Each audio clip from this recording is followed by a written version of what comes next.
काफी समय पहले की बात है। रघुपुर गांव में रमेश नाम का एक जलेबी वाला था। वो गांव जितना खूबसूरत था उतनी ही प्रसिद्ध थी रमेश की जलेबी की दुकान। लगभग पूरा गांव उसकी दुकान की जलेबी ही लेता था।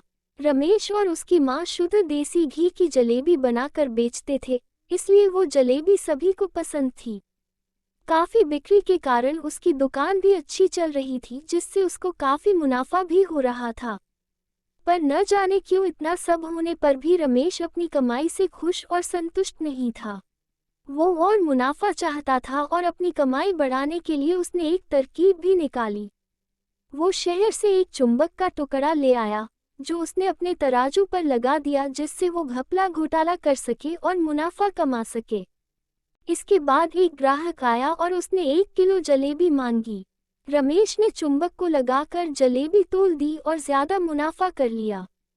वो काफी खुश हुआ। उसने अपनी माँ को ज्यादा मुनाफे के बारे में बताया तो उसकी माँ ने रमेश से इसका कारण पूछा। रमेश ने चुंबक वाली बात बता दी, लेकिन उसकी माँ ने उसको समझाया कि ये सही नहीं है और ग्राहकों के साथ धोखेबाजी है।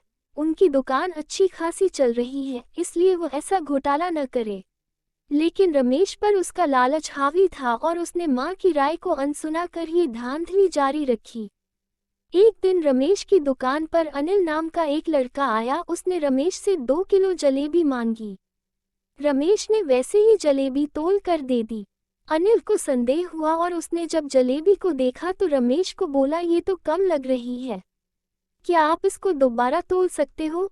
इस पर रमेश को गुस्सा आ गया और वो अनिल को बोला कि तुमको जलेबी चाहिए तो ले लो, वरना जाओ, क्योंकि मुझे और भी बहुत काम है।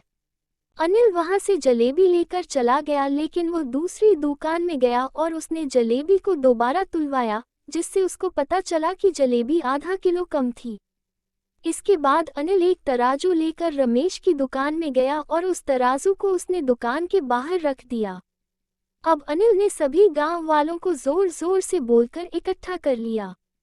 रमेश को घबराहट होने लगी और उसने अनिल को फटकार लगाई कि वो आखिर ये तमाशा क्यों कर रहा है। अनिल ने रमेश और बाकी लोगों को बताया कि वो अब सबको जादू दिखाएगा। उसने कहा कि आप जितना भी जलेबी रमेश की दुकान से खरीदोगे तो वो इस तराजू में अपने आप कम हो जाएगी। इसके बाद लोगों ने मिठाइयाँ तुलवाई और ये पाया कि रमेश की दुकान की मिठाई का वजन तो वाकई अन्य दुकानों की मिठाई से कम निकला। इसके बाद अनिल ने रमेश के तराजू में लगा चुंबक लोगों को दिखाया और सारी बात बताई। सच जानकर लोगों को बहुत गुस्सा आया और उन्होंने रमेश की खूब पिटाई की। घबराए रमेश ने लोगों से वादा किया कि इस बार उसे माफ कर दे, वो आगे से ऐसा काम कभी नहीं करेगा। उसने माना कि वो लालच में आ गया था, लेकिन रमेश पर से अब गांव वालों का विश्वास उठ गया। ये और उसकी इस धोखेबाजी से पूरा गांव नाराज था, इसलिए लोगों ने उसकी दुकान में जाना काफी कम कर दिया था। लेकिन अब रमेश के पास पछताने के अलावा कुछ और नहीं बचा, क्योंकि उसने जरा से अधिक मुनाफे के लालच में अपना ईमान खोकर धोखा किया, जिससे उसे पहले जो मुनाफा हो रहा था अब उससे भी हाथ धोना पड़ा।